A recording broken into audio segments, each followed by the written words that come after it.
ఎన్నో ఏళ్ల ఉత్తరాంధ్ర వాసుల చిరకాల వాంఛ నెరవేరింది. ఉత్తరాంధ్ర వాసులకు కేంద్రం గుడ్ న్యూస్ చెప్పింది. విశాఖపట్నం రైల్వే డివిజన్ విశాఖ కేంద్రంగా సౌత్ కోస్టల్ రైల్వే జోన్ పరిధులను కేంద్ర రైల్వే మంత్రిత్వ శాఖ నిర్ణయించింది.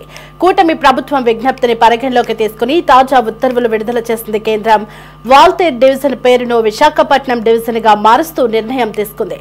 ఇక విశాఖ డివిజన్ పరిధిని కూడా మార్పు చేస్తూ తాజాగా ఉత్తర్వులు రిలీజ్ అయ్యాయి. సౌత్ కోస్టల్ రైల్వే జోన్ పరిధిలోకి విశాఖ, విజయవాడ, గుంటూరు, గుంతకల్లు డివిజన్లు రానున్నాయి.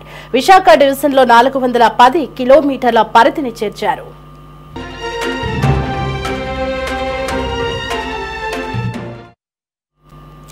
రైట్, ఇక ఇదే అంశానికి సంబంధించి మరింత సమాచారం మా కరెస్పాండెంట్ రామకృష్ణ ఫోన్ ఇన్ లో అందిస్తారు. రామకృష్ణ, విశాఖ వాసులకు కేంద్రం గుడ్ న్యూస్ చెప్పినట్లుగా తెలుస్తోంది, మరి ఆ వివరాలేంటి? దేవి, ఉత్తరాంధ్ర వాసులకు కేంద్రంలో ఉన్నటువంటి మోడీ ప్రభుత్వం గుడ్ న్యూస్ చెప్పిందనే చెప్పాలి. విశాఖపట్నం రైల్వే డివిజన్ విశాఖ కేంద్రంగా సౌత్ కోస్టల్ రైల్వే జోన్ల పరిధులను కేంద్ర రైల్వే శాఖ ఖరారు చేసింది. కూటమి ప్రభుత్వం విజ్ఞప్తిని పరిగణలోకి తీసుకున్నటువంటి కేంద్ర ప్రభుత్వం తాజాగా ఉత్తర్వులు కూడా జారీ చేసింది.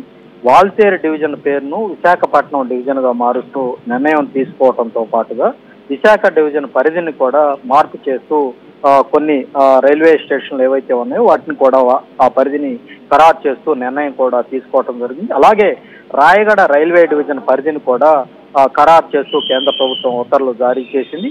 ఎన్నో రోజులుగా ఉత్తరాంధ్ర వాసుల చిరకాల వాంఛగా ఉన్నటువంటి ఈ సౌత్ కోస్టల్ రైల్వే జోన్ పరిధిని నిర్ణయించడంతో పాటు విశాఖ కేంద్రంగానే విశాఖ రైల్వే డివిజన్ ఏర్పాటు చేస్తూ ప్రస్తుతం కేంద్రం ఉత్తర్వులు తీసుకోవడంతో సర్వత్రా కూడా హర్షం వ్యక్తమవుతా ఉంది. దీంతో పాటుగా విశాఖ రైల్వే డివిజన్ పరిధిలో ఉన్నటువంటి మొత్తం 410 కిలోమీటర్ల రైల్వే ట్రాక్ ను కూడా చేరుస్తూ ఒక నిర్ణయం అయితే తీసుకోవడం జరిగింది. విశాఖ డివిజన్ పరిధిని కూడా పూర్తి స్థాయిలో మార్పు చేస్తూ నిర్ణయం వెలువరించారు. విశాఖ రైల్వే డివిజన్ పరిధిలో కొత్తగా ఏ మార్గాలు చేస్తున్నారనే విషయాన్ని కూడా వెల్లడించారు. ఈ సౌత్ కోస్ట్ రైల్వే జోన్ పరిధిలోకి విశాఖతో పాటు విజయవాడ, గుంటూరు, గుంతకల్లు ఈ డివిజన్లన్నీ కూడా సౌత్ కోస్టల్ రైల్వే జోన్ పరిధిలోకి వచ్చి చేరాయి. విశాఖ రైల్వే డివిజన్ లో పలాస నుంచి విశాఖపట్నం, దువ్వాడ, కూలేరు నుంచి విజయనగరం, నవపాడు జంక్షన్ వరకు కూడా ఈ సౌత్ కోస్టల్ రైల్వే జోన్ లో ఉంటుంది. విశాఖ రైల్వే జోన్ పరిధిలోకి వస్తుంది.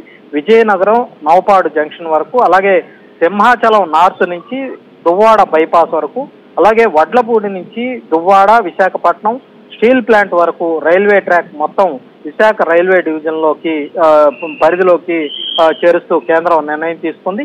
ఇక రాయగడ రైల్వే డివిజన్ లో ఉన్నటువంటి కొన్ని మార్గాలను విశాఖపట్నం రైల్వే డివిజన్ పరిధిలోకి తీసుకురావటం జరిగింది.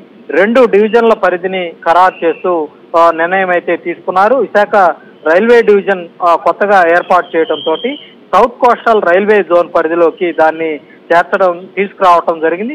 ఇంతకు ముందు గుంటూరు, గుంతకల్లు, విజయవాడ రైల్వే డివిజన్లు సౌత్ ఎంట్రన్ రైల్వే పరిధిలోనే ఉండేవి.